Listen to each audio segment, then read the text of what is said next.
بسم اللہ الرحمن الرحیم۔ اللہم صلی علی سیدنا محمد وعلی آل سیدنا مولانا محمد مبارک وسلم۔ هو الذی ارسل رسولہ بالہدی ودین الحق لیظہرہ علی الدین کلہ وکفی باللہ شہیدا۔ معزز سامعین، اللہ رب العالمین نے ہم مسلمانوں پر، ہم مومنین پر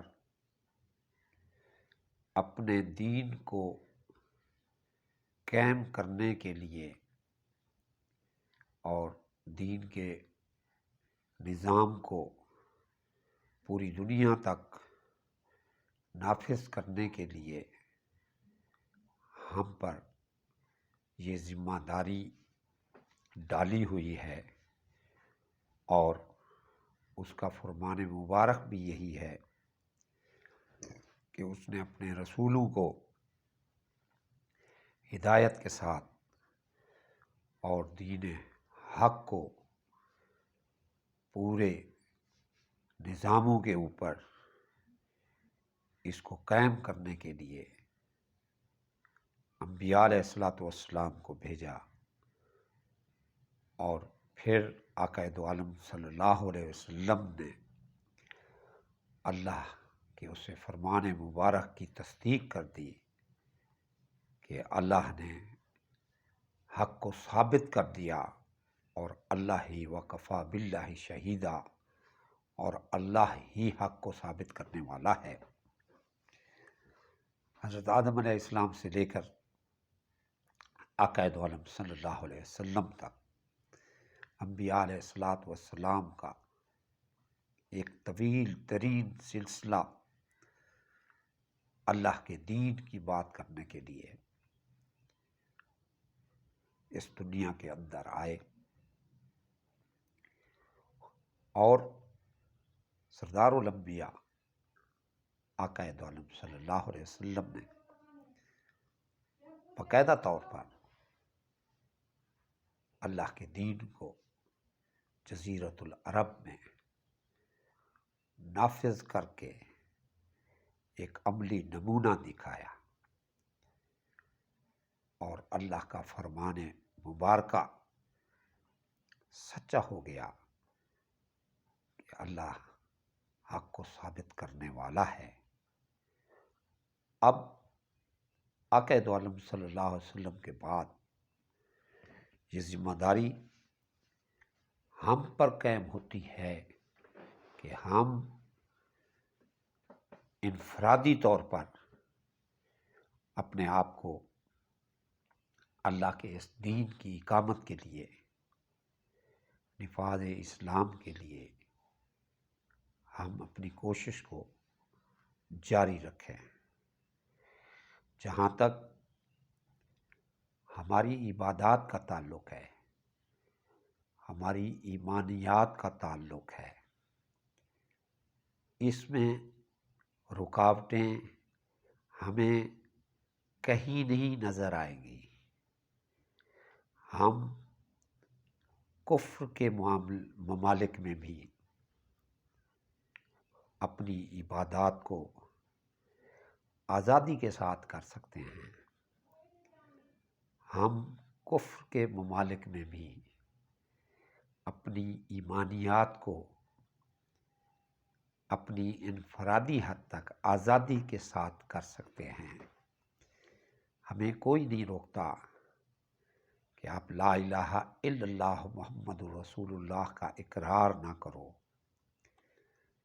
ہمیں کوئی نہیں روکتا کہ آپ نماز نہ پڑھو، آپ درود نہ پڑھو، آپ تسبیحات نہ کرو۔ ہماری عبادات سے کوئی نہیں چڑھتا، ہمارے ایمان سے کوئی نہیں چڑھتا۔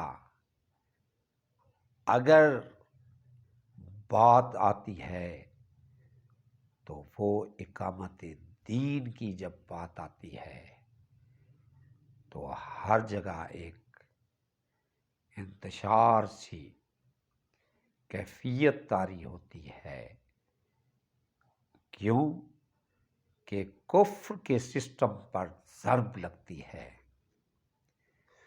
باطل قوتوں پر ضرب لگتی ہے۔ کلمہ حق جب آتا ہے، حق کو اللہ ہی ثابت کر رہا ہوتا ہے۔ جب حق کا کلمہ آتا ہے، باطل ملیا میٹ ہو جاتا ہے۔ حق اللہ کا دین ہے۔ ہمیں جس چیز کی ضرورت ہے وہ اللہ کے دین کے قائم کرنے کی فکر اور سوچ کی ضرورت ہے۔ ہمارے لیے آج جو کمزوری پیدا ہو رہی ہے، ہم میں سے لاتعداد لوگ، ہزاروں لاکھوں لوگ نماز کی تلقین کے لیے، روزے کی تلقین کے لیے، حج کی تلقین کے لیے، عبادات کی تلقین کے لیے، ایمانیات کی تلقین کے لیے باتیں کریں گے، لیکن جہاں پر بھی اقامت دین کا کام ہوگی، یہ فکر جب اجاگر ہوگی، دین کو قائم کرنے کی سوچ جب اجاگر ہوگی، وہاں پر باطل قوتیں جو ہیں وہ لرزتی ہوئی نظر آتی ہیں۔ کیوں؟ اقامت دین صرف تسبیح، نوافل، زکوٰۃ و روزہ کا نام نہیں ہے، یہ تو ہماری انفرادی عبادات کا نام ہے۔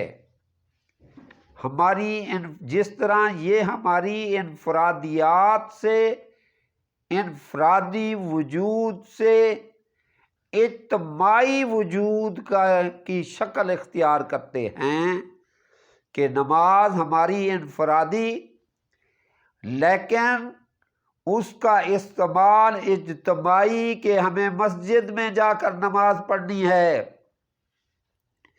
زکوٰۃ ہماری انفرادی، لیکن اس کی اجتماعیت یہ ہے کہ سسٹم کو نافذ کرنا ہے۔ سیاسی زندگی ہماری انفرادی، لیکن اس کا حکم یہ ہے کہ حاکمیت الہیہ کو قائم کرنا ہے۔ سوشل زندگی ہماری انفرادی، لیکن حکم یہ ہے کہ اسلام کے سوشل نظام کو ہم نے لاگو کرنا ہے۔ یہ فکر اور سوچ کی ضرورت پڑتی ہے۔ آج جو سب سے زیادہ کمی محسوس ہو رہی ہے وہ اسی سوچ اور فکر کی کمی محسوس ہو رہی ہے کہ ہر حکومت، ہر نظام وہ یہ چاہتا ہے کہ ہم صرف اپنی انفرادی زندگی میں مدغم ہو جائیں اور ہم نماز و تسبیح کی حد تک آ جائیں۔ یہ فرض ہے ہمارے اوپر کہ ہم اگر نماز اور تسبیح کو بھی چھوڑ دیں، ہم تو شیطان کے بندے بن جائیں گے۔ کیوں؟ نماز و تسبیح کی بدولت اللہ کہتا ہے فَاذْكُرُونِي أَذْكُرُكُمْ، تم مجھے یاد کرو میں تمہیں یاد کروں گا۔ لیکن یہ بھی اللہ کا حکم ہے، حکم اخرجت للناس تأمرون بالمعروف وتنہون عن المنکر، یہ بھی حکم ہے۔ اور یہ اقامت دین سے ممکن ہو سکتا ہے جس وقت آپ نظام دین لائیں گے، پھر یہ ساری چیزیں، سارے نظام جو ہے وہ درست ہو جائے گا، بعین اسی طرح درست ہو جائے گا جس طرح آقا دو عالم صلی اللہ علیہ وسلم نے اپنی زندگی مبارکہ میں کر کے دکھایا، جس طرح خلفائے راشدین نے اپنی زندگی میں مکمل کر کے دکھایا۔ ہم پر یہ لازم ہے کہ ہم انفرادی طور پر اس فکر کو، اس سوچ کو، اقامت دین کے پیغام کو، اقامت دین کے عمل کو ہم نوجوان نسل کو پہنچائیں، ہم نوجوان نسل کو اجاگر کریں۔ آج کی جو نوجوان نسل ہے وہ دیکھیں کہ وہ کس طرف جا رہی ہے، اور یہ باطل کی، یہ طاغوتی طاقتوں کی یہ سازش ہے کہ مسلمان کی نوجوان نسل کو بے راہروی کی طرف ڈالو، مسلمانوں کی نوجوان نسل کو نظریہ پاکستان سے ہٹا دو، مسلمانوں کی نوجوان نسل کو اقامت دین کے کام سے علیحدہ کر دو۔ یہ ایک بہت بڑی گنہانی سازش ہے۔ ہم پر یہ فرض ہوتا ہے کہ ہم نوجوان نسل کے اندر ان کے اندر اقامت دین کی فکر پیدا کریں، اور ان کی سوچوں کو باطل کی سوچوں سے نکال کر اللہ کے دین کی سوچ پیدا کرنے والا بنا دیں، کیونکہ ہمارے رسول نے، خاتم الانبیاء نے، آقا دو عالم صلی اللہ علیہ وسلم نے یہی میسج دیا تھا کہ جو آج حاضر ہیں وہ غیب تک اس بات کو پہنچا دیں، اور نبوت کا جو پیغام تھا وہ دنیا کا، اقوام عالم کا سب سے خوبصورت پیغام تھا، فلاح انسانیت کے لیے، فلاح انسانیت کی بقا کے لیے، اور قیامت تک آنے والے لوگوں کے لیے ایک رہنما پیغام تھا۔ ہم پر یہ فرض ہوتا ہے کہ ہم اللہ کے رسول کے پیغام کو ہم نوجوان نسل کی طرف منتقل کریں، ان کی فکروں کو اقامت دین کے لیے اجاگر کریں، ان کی سوچوں کو آقا دو عالم صلی اللہ علیہ وسلم کی فکر کی طرف لے آئیں، پھر جو ہے ایک نظام جو ہے وہ بن پائے گا۔ جب تک ہماری نوجوان نسل، جب تک ہمارا اپنا ملک اقامت دین کے لیے مکمل کا مکمل نقشہ نہیں بنتا، اس وقت ہم دنیا کے کسی سسٹم کو چینج نہیں کر سکتے۔ ہم اپنی سوچوں سے، دیکھیں جی معزز سامعین، ہماری سوچیں آزاد ہیں، ان پر کسی کو پابندی نہیں ہے، ہماری سوچوں پر کوئی پابندی نہیں لگا سکتا، ہماری فکر پر کوئی پابندی نہیں لگا سکتا۔ سوچوں سے ہی، فکروں سے ہی تمدن بنتا ہے، تہذیب بنتی ہے۔ کم از کم ہم اقامت دین کے معاملے میں سوچنے والے تو بن جائیں، فکر کرنے والے تو بن جائیں۔ باخدا ہم اللہ کے دین کی سوچوں کے لیے اپنے آپ کو فکر مند کر دیں، اللہ تعالی ہمارے لیے فکر مند ہو جائے گا۔ سبحان اللہ و بحمدہ، سبحان اللہ العظیم۔ اس لیے ہم پر لازم ہے کہ ہم اپنی سطح تک اپنے بچوں میں یہ سوچ اجاگر کریں، ہم اپنے اداروں میں یہ سوچ اجاگر کریں، ہم بذات خود اس کے لیے فکر مند ہو جائیں۔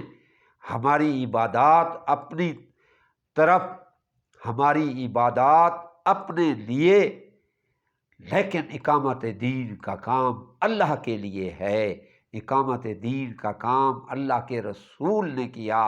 ہم سنت رسول پر عمل کرتے ہوئے اپنی تمام فکر اور سوچوں کو اقامت دین کے لیے وقف کریں۔ اللہ ہمیں دنیا میں بھی عزت دے گا، اللہ ہماری آخرت میں بھی نجات عطا کر دے گا۔ سبحان ربک رب العزت عما یصفون والسلام علی المرسلین والحمد للہ رب العالمین۔ اللہم صلی علی سیدنا محمد وعلی آل سیدنا مولانا محمد وبارک وسلم۔